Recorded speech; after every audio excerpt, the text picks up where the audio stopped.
Hi everyone, welcome to the second lecture of this second week, where we are discussing about classification of analog meters. In the previous class, we have seen some introduction towards analog meters and some classification. In the classification, we talked about the classification of analog meters based on the quantity it measure, okay? Be it ammeter, be it voltmeter, wattmeter, etc. Okay. But in the classification, we have also seen that they can also be classified based on function, based on the method used for comparing and the measurement, okay, based on the principle of operation, based on the construction and movement, and based on the nature of signal. Okay. So, also apart from this, we have also seen that they can also be classified based on the damping method, because damping is very important for analog meters. We have seen 3 different talks in which we have seen the damping torque is very important for non-oscillating analog meters, right. So, based on the quantity measured we have already discussed. Now, let us talk about this classification of analog meters based on the effects that are used. Okay. So, based on basically the functions that are used. Okay. So, let us classify them based on the functions. They can be classified according to the function into 3 different types. It is indicating, recording, and integrating analog instruments. Okay. So, let us talk about the indicating instruments first. Okay. These indicating instruments deflect a pointer over a scale to indicate the instantaneous value of an electrical quantity which is under measurement. Okay. So, they generally make use of a dial and a pointer kind of arrangement for the indication. Like one of the indicating instrument in the form of voltmeter is shown over here. Okay. You can see that there is a pointer and a dial kind of arrangement, and this voltmeter will reflect whenever it is connected across a resistor or a load, whatever the potential is around that resistor. Okay. So, this indicating instrument basically use a dial and a pointer kind of arrangement as shown over here. Okay. So, these indicating instruments are used for real time monitoring of electrical parameters. Okay.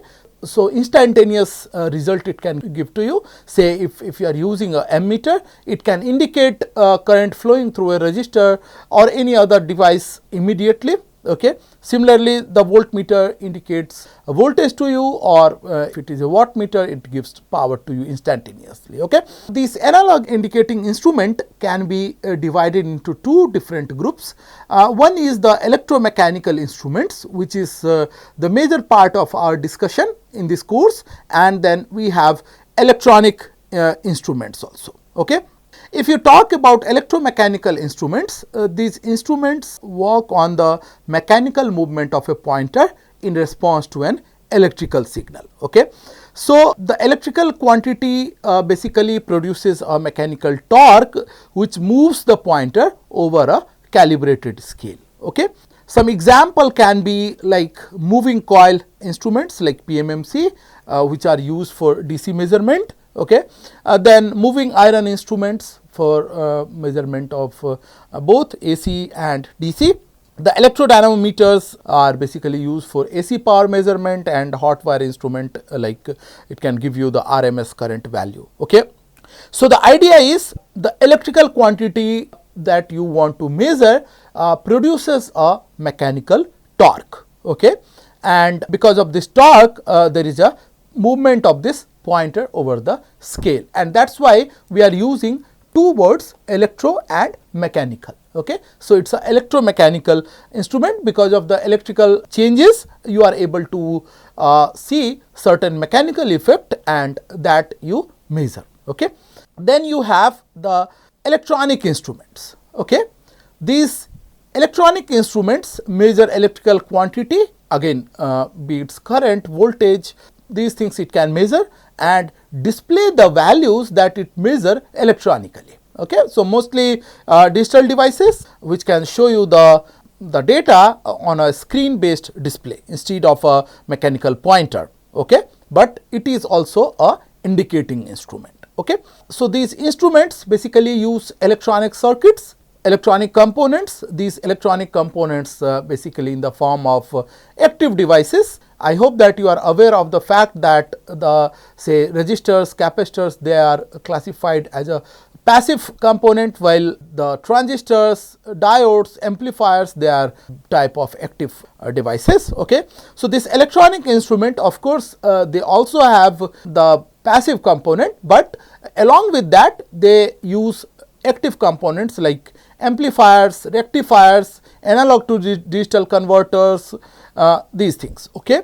So, they can directly display the values of the measured quantity as a digital value to you. Okay. So, these instruments use these components basically to sense the electrical parameter. They have the capability to process this data and then display the measured value to you. Okay.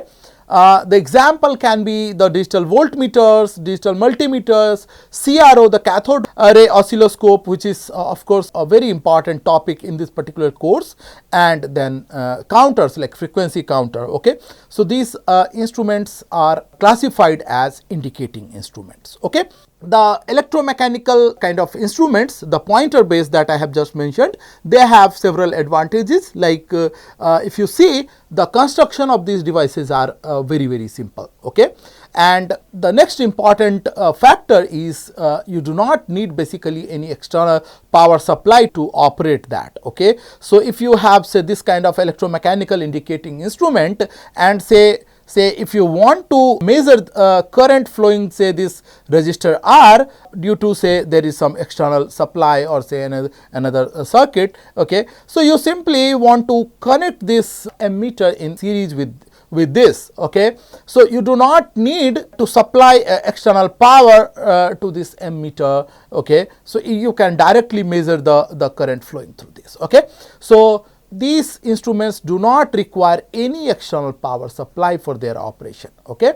And if you see these built quality of these instruments are really good. So, they are durable and rugged kind of device. Okay.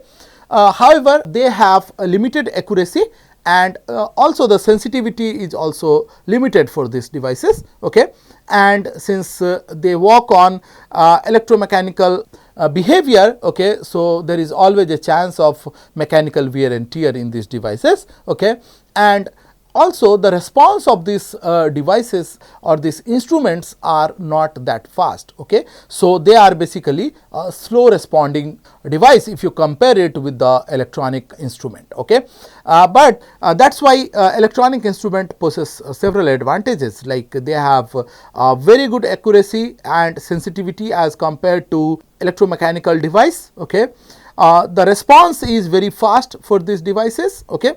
They have a very easy readout. So, you do not have that parallax effect that you have seen in case of analog instrument. If you remember the parallax effect, like if you have say this kind of scale, okay, and your pointer is somewhere here, okay, and then it will depend that if you are seeing this reading from this side or just from the top of this scale. Okay. So, these things are this parallax kind of effect is not available in this electronic indicating instrument. So, they have basically a very easy digital readout. Okay.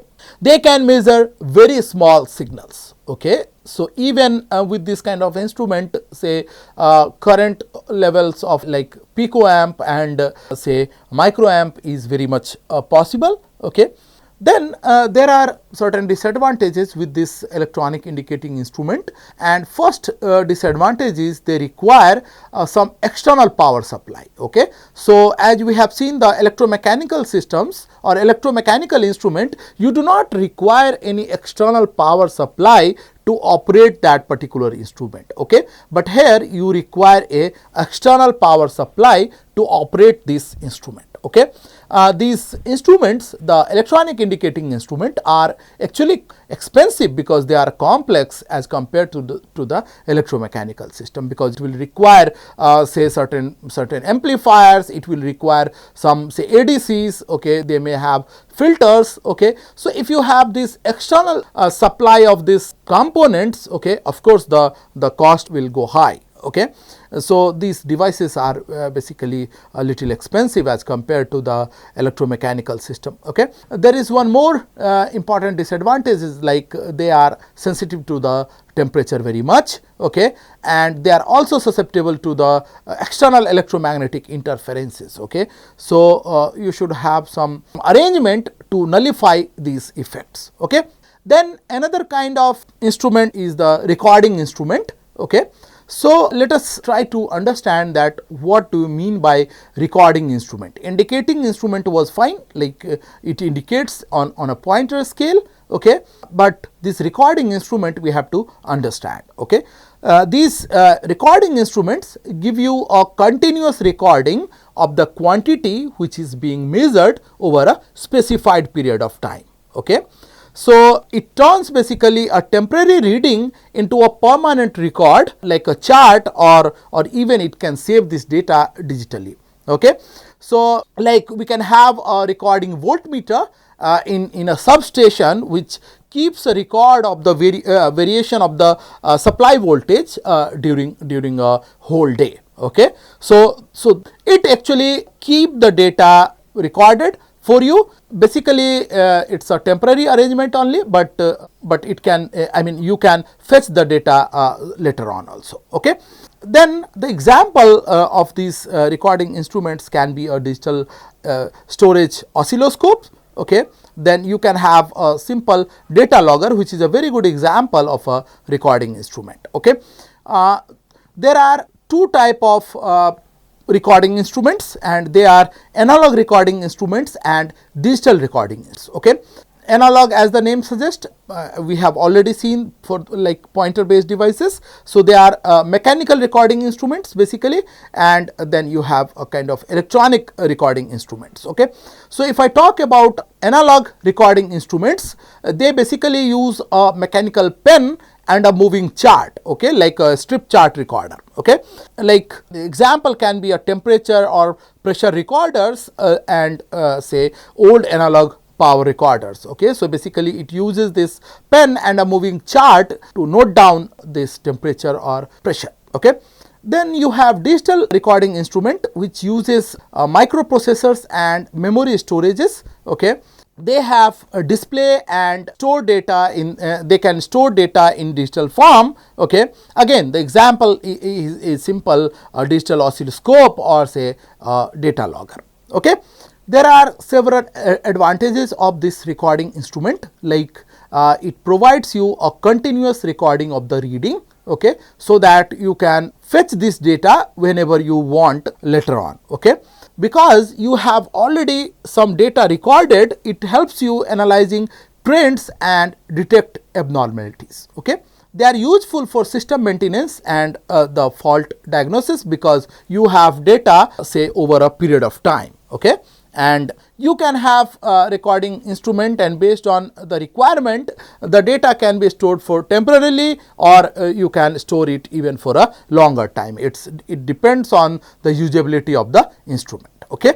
But there are certain disadvantages, like the analog type of this recording instruments are basically have slower response. Okay. And they require regular maintenance, particularly for the recording instruments which has mechanical recorders. Okay. If you are using in place of this mechanical recorders or digital recorders, then the cost will go high. Okay. So, they are expensive tools. Okay. Then we have another kind of instrument which is the integrating instrument. Okay. So, understanding this integrating instrument is very much necessary. This integrating instrument are the devices that record the total amount of electrical quantity that has passed through a circuit over a period of time. Okay. The electrical quantity can be say charge or say energy, and it calculate the total amount of electrical charge or total amount of electrical energy that has passed through its circuit over a particular amount of time. Okay. So, it measures how much of a quantity has been consumed over a time. Okay. So, the summation is the product of time and certain electrical quantity. Okay. So, the example can be a energy meter, watt hour meter, okay, so which gives you, which are installed at like houses as an electrical consumption meter to monitor the energy consumed by a household. Okay. Then it can also be, say, ampere hour meter can also be an example of integrating instrument. Okay. The application, as I have just mentioned, for consumption purposes, like in the domestic or in industry, how much electricity has been consumed can be monitored by this integrating instrument, because it integrates the data over the, say, certain period of time. Okay, like for a month, or say for a day, or for a week, something like this. Okay. Then they have application in monitoring the battery charging and discharging systems. Okay. So then in the energy audits and monitoring system, these devices are very, very helpful. Okay. The advantage of these integrating instruments are like they provide total consumption data over the time, which is very much required for billing purposes or for just monitoring purposes. Okay. So they are reliable and accurate for, particularly for the cumulative measurement of the energy consumed. Okay. But they cannot show you instantaneous readings. Okay. So you provide certain time, and then over that particular time it will integrate the data and will give to you. But if you want an instantaneous reading, this kind of devices may not be that helpful. Okay. For that kind of application, you have to go back to the indicating instrument. Okay. So they are slow to respond to changes. Okay. And the calibration can drift over a long period of uses. Okay. So that's why you might have seen the meter being changed like every 2-3 years, because there are calibration drift. Okay. Which can give you the erroneous data. Okay. So this is based on the functions. Okay. Now let us try to understand the classification of these analog meters based on the method used for comparing the measured or the measured value. Okay. So based on this, you have two different classification. One is the direct measuring instrument, and second is the comparison instrument. Okay. So let us try to understand this kind of classification. This is very, very important. Okay. So let's first discuss about a direct measuring instrument. Okay. So these instruments, the direct measuring instruments, convert the energy of the measurand directly into energy that actuates the instrument. Okay. So the value of the unknown quantity is measured or displayed or recorded directly. So you can have all kind of direct measuring instruments. You can have indicating instrument, you can have the recording instrument, or even you can have an integrating instrument for this. Okay. So the value of unknown quantity is measured or displayed or recorded. Okay. So there is no comparison with any standard quantity during the measurement. So whatever it is measuring, it is just showing to you. Okay. So these instruments basically are simple and are very quick to be used. Okay. They are suitable for routine measurements. Okay. But they are less accurate than the comparison type that we are going to see. Okay. The example can be simple ammeters, voltmeters, or this energy meters, or even the watt meters. Okay. Now coming back to the comparison instrument, which is just opposite in use or in functionality in comparison to the direct measuring instrument. Okay. So if I talk about a comparison instruments or a comparative instruments, so these instruments measure the unknown quantity by comparing it with the standard quantity. Okay. So the value is determined when both quantities balance each other, or when you say that a null condition has been achieved. Okay. So the examples of this comparison type instruments can be bridge based devices, like based on DC bridges or based on the AC bridges. Okay. So these instruments are basically very, very accurate. Okay. And they are used in calibration and laboratory measurement. Okay. And they takes more time and require certain kind of skill for their operation, because you have to compare it with the standard values. Okay. The example can be a potentiometer, say for voltage measurement, okay, and then all the bridges that I have just mentioned, say it be it's Wheatstone bridge or say be it's the Kelvin double bridge. Okay. So, we will talk about the Kelvin double bridge when we will discuss about the measurement of low resistances. Okay. So, in those cases this Kelvin double bridge will be used. Okay. This is kind of tool for measurement of low resistances. Okay. So, if I summarize whatever tools we have seen, okay, based on the function we have divided the analog instruments into three different types. Okay. The indicating instruments, recording instruments and the integrating instruments. Okay. The function of this indicating instrument to indicate the instantaneous value of the electrical parameter, be it current or voltage or anything else. Okay. The method of measurement is basically based on deflection of a pointer on a calibrated scale. Okay. And the examples can be ammeter, voltmeter or simply a wattmeter. Okay. And the accuracy level of this indicating instrument is kind of moderate. Okay. Now, if I talk about a recording instrument, okay, the function is to continuously record the variation of a quantity with some time, okay, or over the time period. Okay. And the method of measuring is by measuring the deflection and automatic recording the data on a paper or if it is digital device in a memory. Okay. Example can be monitoring of physical parameters like temperature, pressure and other things. Okay. And the accuracy of these devices are really high. Okay. Then third type of instrument that we have seen in the classification of the analog instrument based on function is the integrating instruments. Okay.